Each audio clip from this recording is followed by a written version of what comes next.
Imagine your hands trembling as you stand in the flickering candlelight of an Egyptian tomb, tasked with preserving what's left of the pharaoh's consort. But this isn't the sacred duty you trained for.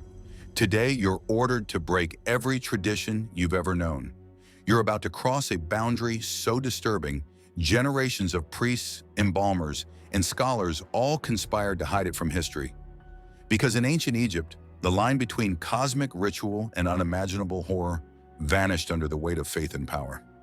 We grew up hearing sanitized tales of ancient Egypt, glorious pyramids, the wisdom of the Nile, treasures buried with kings, mummies wrapped for eternity. But behind the grandeur, the real story was erased, scrubbed clean by Victorian archaeologists who'd rather torch the evidence than publish the truth. Egypt's greatest secrets aren't gold or lost tombs. They're rituals so unspeakable, they bent civilization itself, shaping lives, deaths, and destinies for millennia. Today, we're pulling back the veil. Forget everything you thought you knew and steel yourself. This isn't a history lesson. It's a confrontation with humanity's darkest corners. In ancient Egypt, sexuality wasn't just raw pleasure or private sin, it was cosmic energy. Every intimate act, every moment of ecstasy was believed to channel divine forces, to influence the river's flood and the fertility of the land.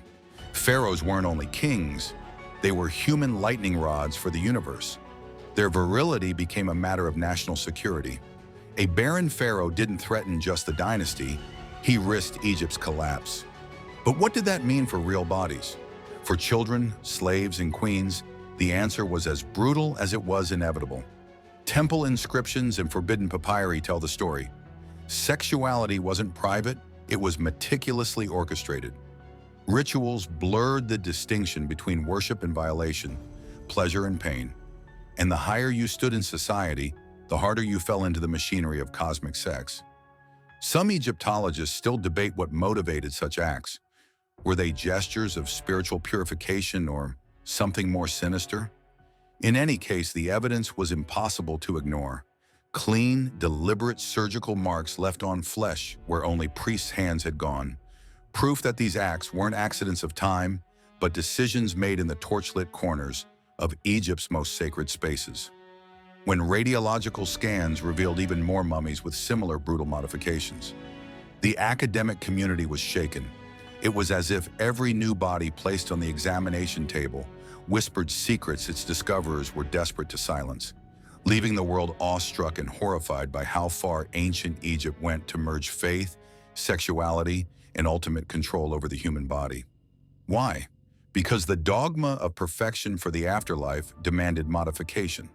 Some were made flawless through removal, others readied for eternal service.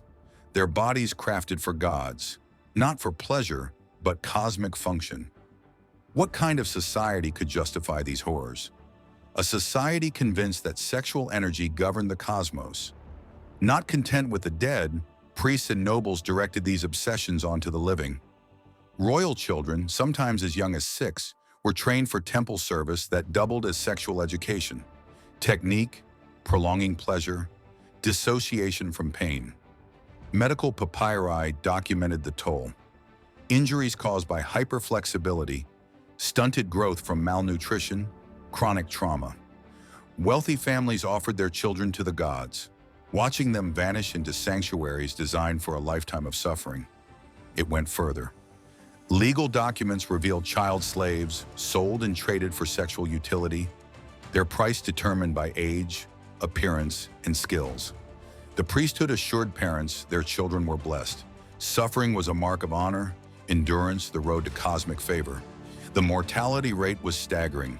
Archaeologists estimate up to 73% of temple children died during rituals lasting as long as 6 hours. For millennia, the sexual economy was as important as grain, gold, or marble, except its currency was innocence. But even these abuses weren't the peak. Once a year, the rules were shattered in a spectacle few dared even to whisper about, the Feast of Drunkenness. Born from the myth of Sekhmet, the lioness goddess who nearly destroyed mankind, the festival took place over 7 days and nights. Temples brewed vast quantities of beer mixed with psychoactive lilies.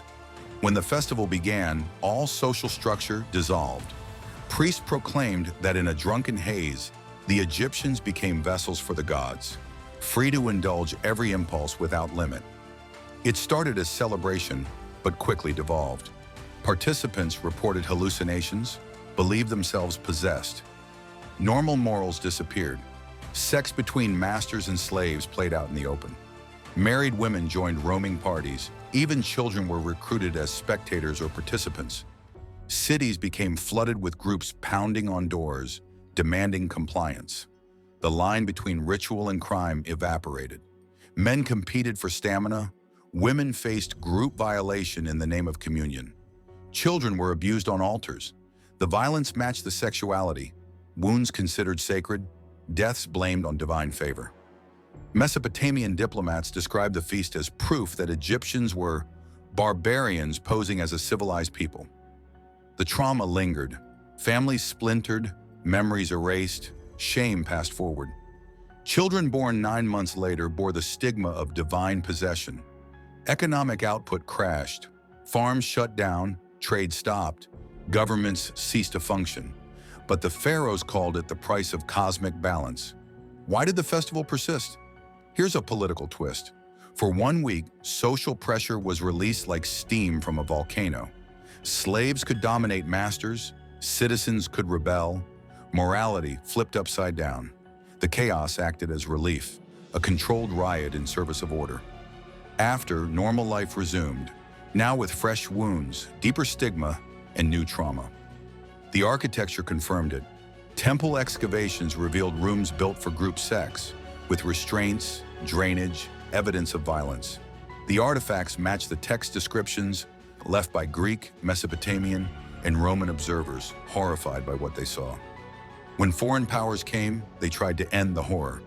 The Greeks, shocked, limited festival duration and violence. But priests fought back, blaming every natural disaster on meddling foreigners. Cleopatra played diplomat, hiding rituals from Roman rule while letting priests maintain private excess. Eventually, the Romans lost patience. Temples fell, explicit art burned, priests executed, children abandoned. But the system endured in secret. Roman records tell of underground cults and child trafficking rings, hidden rituals outlasting empires. Psychological wounds ran deep.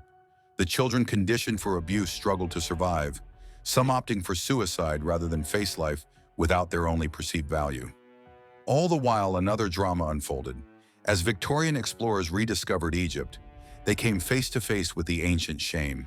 Giovanni Belzoni's 1817 tomb discovery showed just how far they would go. Not only did he plaster over erotic wall art, but he omitted all records of sexual violence. Later, British scholars destroyed papyri, smashed statues, burned anything deemed obscene. The biggest lie wasn't Egyptian secrecy, it was modern sensibility. Academic journals refused to publish.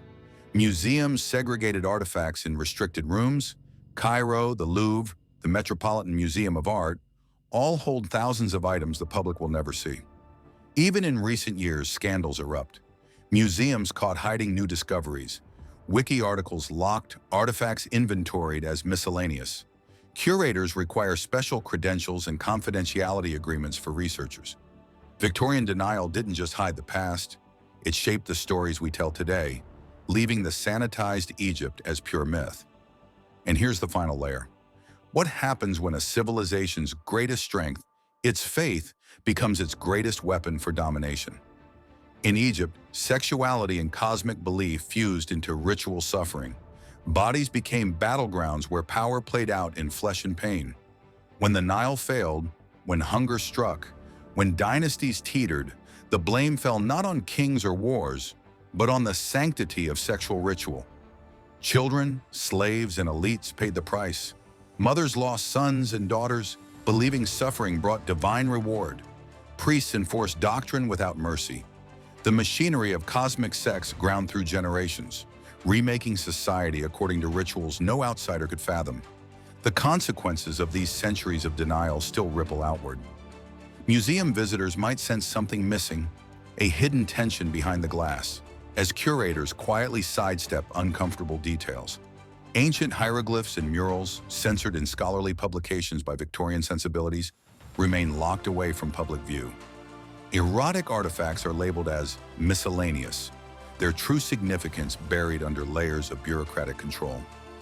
Even contemporary Egyptologists often struggle against institutional pressure to present only the acceptable version of history.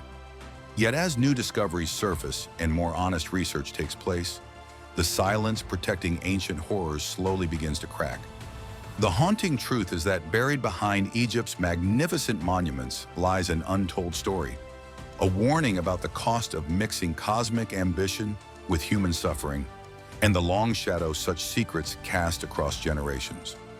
Let's pause for a moment under the painted ceilings of the temple. Every symbol has two sides, a prayer for cosmic order and a cry from those sacrificed in its name. What Egypt teaches us about humanity isn't just a story about ritual. It's a warning of how belief can bend compassion until oppression seems holy. How do these patterns compare with other cultures? The answer appears in studies of kings who fused violence, sexual humiliation, and absolute power to break enemies. A theme that recurs in medieval Europe, the Islamic world, the Mongol conquests.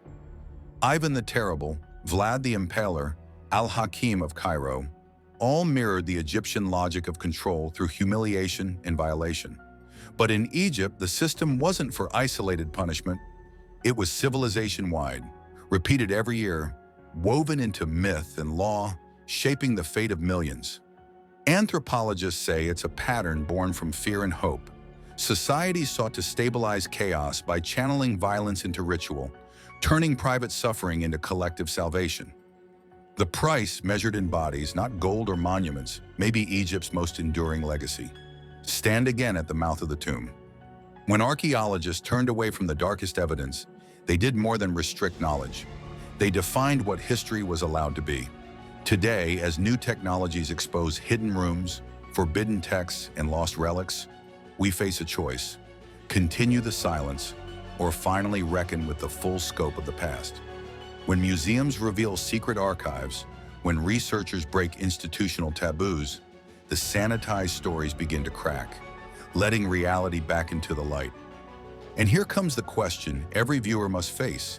Is the true story of Egypt its golden mass and royal treasures, or the cost paid in suffering, shame, and bodies made currency for faith? The answer isn't comfortable. It asks us not only to remember the names of kings, but the millions crushed beneath systems they built.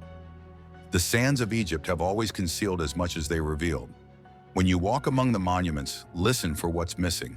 The stories hidden by embarrassment, erased by shame, lost in bureaucratic vaults but still murmuring beneath every relic. Cosmic energy, ritual suffering, institutional denial. A civilization built on myths it could not bear to explain.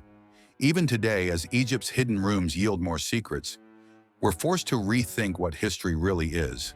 A record of human triumph, yes, but also a catalog of trauma, domination, and the perverse ingenuity of faith turned against flesh. So next time you gaze at the serene form of a mummy, remember, beneath the linen and gold lies a history the world tried to forget. It's not just an ancient scandal, it's a living challenge.